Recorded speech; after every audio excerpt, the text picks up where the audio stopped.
बिस्मिल्लाहिर्रहमानिर्रहीम। अस्सलाम वालेकुम 10th class. I hope you all are fine. बच्चों, हम लोग general properties of acids and base ये टॉपिक हमारा चल रहा था और हमने एसिड की प्रॉपर्टीज़ और उसके यूजेस पढ़ लिए थे। अब आज हम लोगों ने बेस की प्रॉपर्टीज़ और उसके यूजेस पढ़ने हैं। ठीक है। So today our topic is properties of bases के बेसिस की क्या प्रॉपर्टीज़ होती हैं।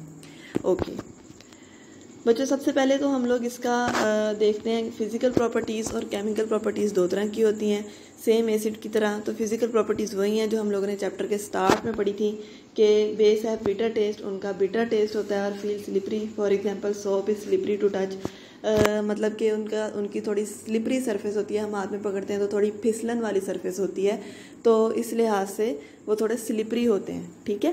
तो उसके अलावा नेक्स्ट प्रॉपर्टी है they turn red litmus paper blue, वो रेड लिटमस पेपर को ब्लू कर देते हैं। दे आर नॉन करोसिव, वो नॉन करोसिव होते हैं, यानी कि इतने ज़्यादा खतरनाक नहीं होते। Except concentrated form of NaOH and KOH, यानी कि कंसनट्रेटेड उसका जो गाढ़ा है या प्योर फॉर्म है NaOH और KOH का, वो हमारे पास करोसिव होता है, नहीं तो बेसिस इतनी ज़्यादा करोसिव नहीं होती। Their aqua solution conduct electric current, उनके एक्वा सोल्यूशन में से इलेक्ट्रिक करंट गुजर सकता है। ठीक है। ये सारी की सारी इसकी फिजिकल प्रॉपर्टीज़ हैं। Next is it's chemical properties. Chemical properties के अंदर हम डिफरेंट थिंग्स के साथ रिएक्शंस देखेंगे, जैसा कि हम लोगों ने एसिड के अंदर रिएक्शन देखे थे। एसिड में हमने 4 से 5 चीज़ों के साथ इसके रिएक्शन देखे थे, लेकिन बेस के अंदर हमने बस कुछ ही चीज़ों को डिस्कस करना है। ठीक है। So first reaction is with acid, reaction with acid. जब हम लोगों ने रिएक्शन ऑफ एसिड्स पढ़े थे तो उसके अंदर हम लोगों ने ये पढ़ा था कि एसिड जब बेस के साथ रिएक्ट करते हैं तो वो साल्ट और वाटर बनाते हैं। तो सेम वही बात होगी कि जब बेस एसिड के साथ रिएक्ट करेगी तो वो क्या बनाएंगे, salt and water. So bases react with acid to form salt and water and it is a neutralization reaction. और बेटा एसिड और बेस का जो रिएक्शन होता है वो क्या कहलाता है, न्यूट्रलाइजेशन रिएक्शन, यानी कि न्यूट्रल। क्योंकि देखिए साल्ट के ऊपर कोई भी चार्ज नहीं होता, साल्ट की नेचर ना तो एसिडिक होती है ना उसकी नेचर बेसिक होती है, वो न्यूट्रल होता है। ठीक है। तो अब जब हम लोग एसिड और बेस का रिएक्शन करवाते हैं उससे जो हमारे पास प्रोडक्ट बनती है वो न्यूट्रल प्रोडक्ट बनती है। सेम इज वाटर जो है वो न्यूट्रल प्रोडक्ट बनता है, तो इसलिए हम इसको न्यूट्रलाइजेशन रिएक्शन बोलते हैं। ठीक है। For example potassium hydroxide sulphuric acid के साथ रिएक्शन करता है और क्या बनाता है, पोटाशियम सल्फेट बनाता है और वाटर बनाता है। पोटाशियम सल्फेट साल्ट है और वाटर हमारे पास पानी यानी कि 2H2O बनता है। तो एसिड जब भी बेस के साथ रिएक्शन करेंगे क्या बनाते हैं, एसिड बेस के साथ रिएक्शन करने के बाद या बेस एसिड के साथ रिएक्शन करने के बाद दो न्यूट्रल स्पीशी बनाते हैं, यानी कि साल्ट और वाटर बनाते हैं। Next is reaction with ammonium salt. Ammonium salt के साथ जब बेसिस का रिएक्शन होता है तो बेटा अमोनिया गैस रिलीज होती है। ठीक है। Alkalis react with ammonium salt to liberate ammonia gas, वो अमोनियम साल्ट के साथ रिएक्ट करते हैं और अमोनिया गैस बनाते हैं। फॉर एग्जांपल NH4Cl NaOH के साथ रिएक्ट करती है, अमोनियम क्लोराइड है, NaOH सोडियम हाइड्रोक्साइड बेस है। ठीक है। अमोनियम क्लोराइड क्या है, अमोनियम साल्ट है, उसके साथ रिएक्ट करती है, सोडियम क्लोराइड बन जाता है और NH3 अमोनिया गैस बनती है और वाटर बनता है। तो आपको मैंने क्या बताया था कि जब ये रिएक्ट करती है तो अमोनिया गैस उसमें से निकलती है। ठीक है। तो जब इसका अमोनियम साल्ट के साथ रिएक्शन होता है तो क्या निकलती है, अमोनिया गैस निकलती है। Next is precipitation of hydroxides. Different hydroxides के साथ रिएक्शन करवाए जाते हैं या फिर सोडियम हाइड्रोक्साइड के साथ रिएक्शन करवाया जाता है डिफरेंट बेसिस का। और सोडियम हाइड्रोक्साइड खुद बेस है, सोडियम हाइड्रोक्साइड का डिफरेंट थिंग्स के साथ रिएक्शन करवाया जाता है और उसके अंदर जो हाइड्रोक्साइड है वो प्रेसिपिटेट हो जाता है, यानी कि हाइड्रोक्साइड के प्रेसिपिटेट्स बन जाते हैं। ठीक है। तो उस प्रोसेस को हम क्या कह रहे हैं, precipitation of hydroxide. For example copper sulphate है, सोडियम हाइड्रोक्साइड के साथ रिएक्ट करता है और क्या बनाता है, Cu(OH) 2 टाइम्स। अब Cu(OH) 2 टाइम्स ये प्रेसिपिटेट है और किस कलर के हैं, ब्लू कलर के हैं, और इसके साथ सोडियम सल्फेट बन जाता है। ZnCl2 रिएक्शन करता है 2NaOH के साथ, Zn(OH) 2 टाइम्स जिंक हाइड्रोक्साइड बनता है और ये किस कलर का होता है, ये वाइट कलर का होता है और इसके साथ 2NaCl बन जाता है।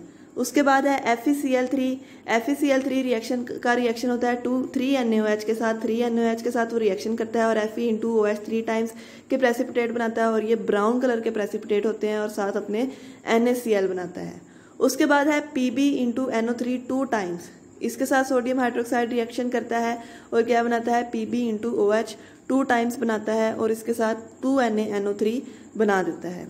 Next is CaCl2 calcium chloride. Calcium chloride के साथ सोडियम हाइड्रोक्साइड रिएक्शन करता है और क्या बनाता है Ca इंटू OH 2 टाइम्स और ये प्रेसिपिटेट होते हैं वाइट कलर के और ये क्या बनाता है इसके साथ 2NaCl बनाता है।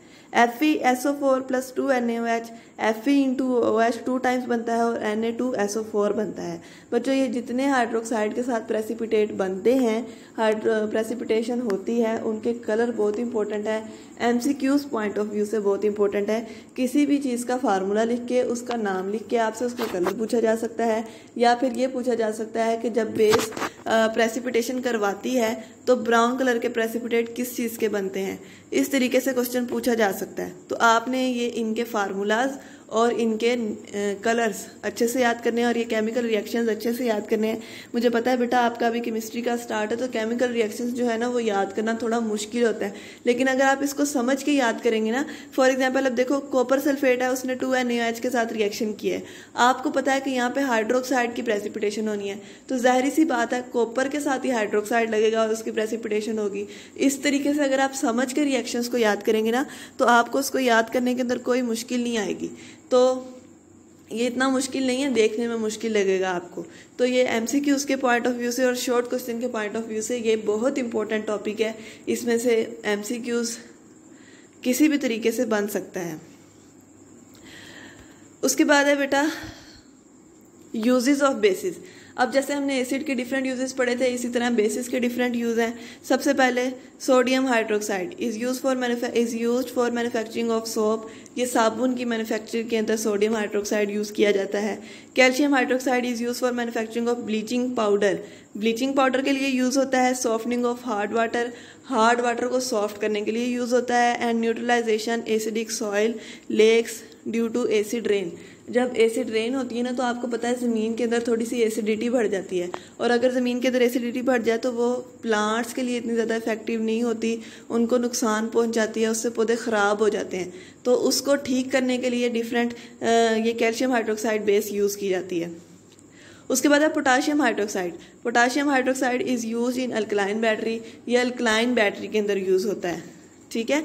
नेक्स्ट है magnesium hydroxide. Magnesium hydroxide is used as a base to neutralize acidity in the stomach. ये स्टमक के अंदर एसिडिटी को कम करने के लिए यूज़ की जाती है।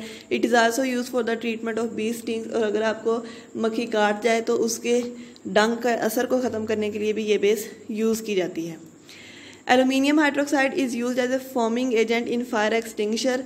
फायर एक्सटिंग्विशर बोलते हैं आग बुझाने वाले को। आपने देखा होगा अगर आप जब किसी बड़ी जगह पर जाते हैं या हॉस्पिटल में किसी बिल्डिंग में जाते हैं तो साइड्स के ऊपर रेड कलर के सिलेंडर्स लगे हुए होते हैं, वो होते हैं फायर एक्सटिंग्विशर। उसमें एक फॉर्मिंग एजेंट होता है जिससे वो आग जो है बुझने के लिए वाटर के अंदर जो है ना फॉर्म को क्रिएट करने के लिए फॉर्मिंग एजेंट यूज़ होता है। तो फॉर्मिंग एजेंट के तौर पर क्या यूज़ होता है? Ammonium hydroxide. इसके अलावा लिखा हुआ है ammonium hydroxide is use to remove grease stains from clothes. कपड़ों के ऊपर अगर ग्रीस का या ऑयल का आपके दाग लग गया है तो उस दाग को ख़त्म करने के लिए, उस दाग को मिटाने के लिए भी अमोनियम हाइड्रोक्साइड यूज़ किया जा सकता है और ये काफ़ी इफ़ेक्टिव है। और मैंने भी पर्सनली इसको यूज़ भी किया है एक दफ़ा लैब के अंदर। जब हम लोग ड्यूरिंग मास्टर्स प्रैक्टिकल करते थे तब हमने अमोनियम हाइड्रोक्साइड को स्टेन रिमूवल के लिए यूज़ किया था। मेरे कपड़ों पर दाग लग गया था ग्रीस का, तो उसको ख़त्म करने के लिए इसको यूज़ किया गया था और बहुत इफेक्टिव होता है, फ़ौरन से दाग ख़त्म हो जाता है। इस तरीके से डिफरेंट बेसिस डिफरेंट प्लेसेस पर डिफरेंट फील्ड्स के अंदर यूज़ होती हैं, बहुत इंपॉर्टेंट हैं और इसके रिएक्शंस को हम लोगों ने डिस्कस किया। तो इस तरीके से हमें ये हेल्प आउट करती हैं और ये इनकी फिज़िकल और केमिकल प्रॉपर्टीज़ थी जो हमने आज डिस्कस की। इसमें मैंने आपको बताया कि प्रेसिपिटेशन ऑफ हाइड्रोक्साइड वाला टॉपिक किस लिए इम्पोर्टेंट है, उसके फार्मूलाज आपने अच्छे से याद करने हैं, केमिकल रिएक्शंस अच्छे से याद करने हैं।